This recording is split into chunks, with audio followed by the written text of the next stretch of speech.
नमस्कार. अस्सल मराठी चव या मराठी यूट्यूब चॅनलमध्ये आपल्या सगळ्यांचं पुन्हा एकदा खूप खूप खूप स्वागत आहे. आज आपण अर्धा किलो आवळ्यापासून मोरावळा कसा बनवायचा ते बघूया. त्यासाठी बघा हे मी अर्धा किलो आवळे घेतलेले आहेत. चांगले स्वच्छ धुवून मी हे काल रात्रभर फ्रीजमध्ये ठेवलेले होते आणि आज हे काढून आपण त्याला वाफवून घेणार आहेत. तर त्यासाठी हे पातेल्यामध्ये मी पाणी गरम करायला ठेवलेलं आहे. पाणी छान असं गरम होऊ द्यायचं. त्यानंतर चाळणीमध्ये हे फ्रीजमधून काढलेले जे आवळे आहेत ते आवळे ठेवायचे आणि त्यावर झाकण ठेवून आपण हे छान असे वाफवून घेणार आहेत.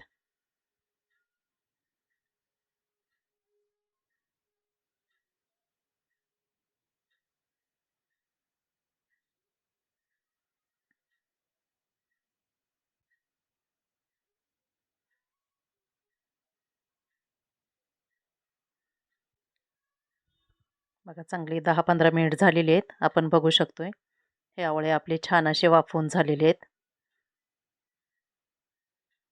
हे मस्त असे आपोआप याच्या फोडी होत आहेत.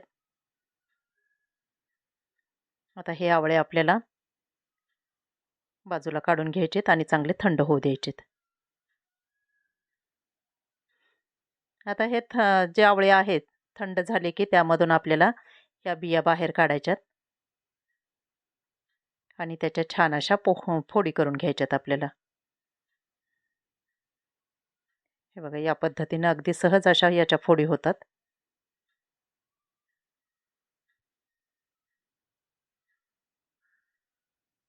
तर आपण ह्याच्या सगळ्या आवळ्यांच्या अशा फोडी काढून घेऊया.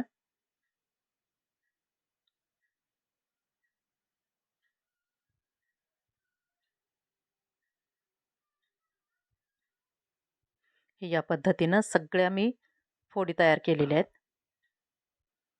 एकदम छान आणि हे थंड होऊ द्यायचेत आपल्याला चांगले.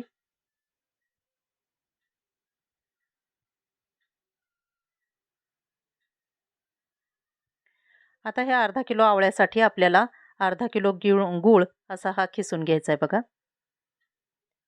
असा छान असा चाकूने मी त्याला किसलेला आहे बारीक.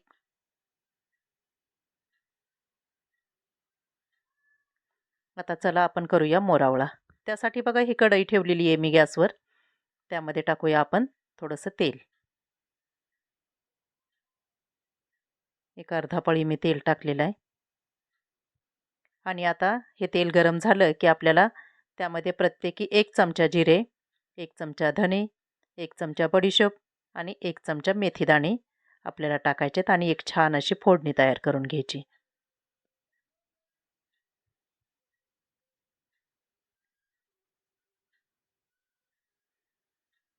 मस्त असा सुगंध सुटला आहे धन्यामुळं आणि बडीशोपमुळं. आता यामध्ये आपले हे जे आवळ्याच्या फोडी आहेत, ह्या आवळ्याच्या फोडी आपण याच्यात टाकून घेऊ. आणि ह्या फोडी आपण छान अशा परतून घेऊया तेलामध्ये.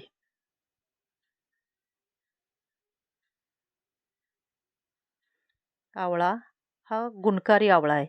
त्याच्यामुळं आपल्या केसांच्या समस्या दूर होतात. त्यानंतर आपल्याला पचनशक्ती वाढते.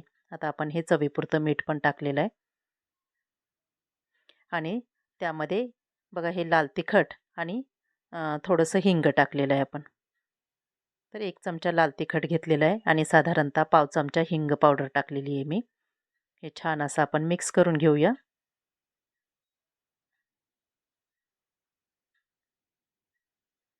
आता ही अर्धा चमचा हळद टाकूया.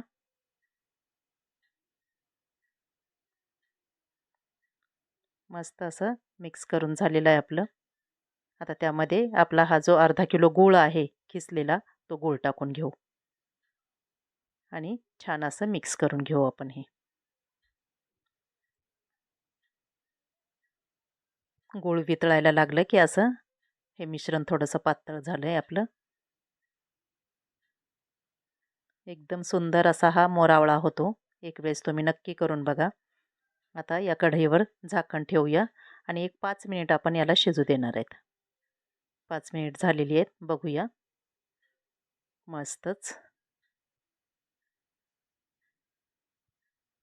गूळ आपला पूर्णपणे वितळलेला आहे आणि आवळ्याच्या फोडी त्यामध्ये छान अशा मिक्स झालेल्या आहेत. आणि फोडणीचा तर खूपच सुंदर असा सुगंध येतोय. याची चव तर एकदम भन्नाट लागते.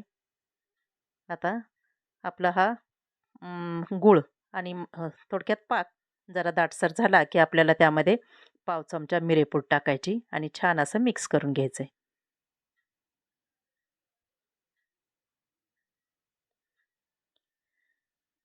आपल्याला हा पाक जास्त घट्ट पण नाही होऊ द्यायचा.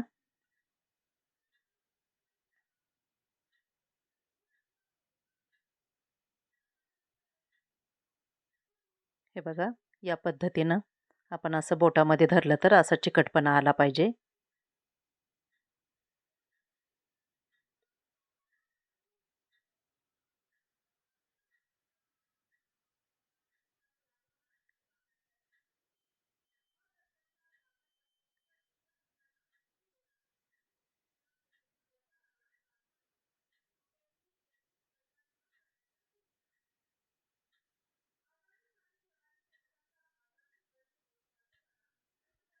असा आवळा खाण्यापेक्षा आपण या पद्धतीनं जर आवळा खाल्ला तर मुलांनाही तो आवडतो आणि आरोग्यासाठी पण खूप चांगला असा हा आवळा आहे.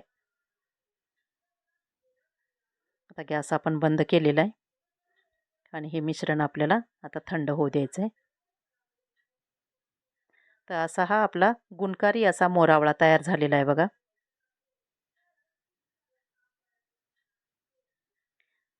हे थंड झाल्याच्या नंतर आपण बरणीमध्ये या भरून ठेवलेलं आहे असं. काचेच्या बरणीत भरून ठेवायचं आहे. मस्तच. तर माझा व्हिडिओ तुम्हाला कसा वाटला ते मला नक्की कमेंट करून सांगा. व्हिडिओ आवडला असल्यास लाईक करा, शेअर करा आणि चॅनलला नवीन असाल तर नक्की सबस्क्राईब करा. Thank you.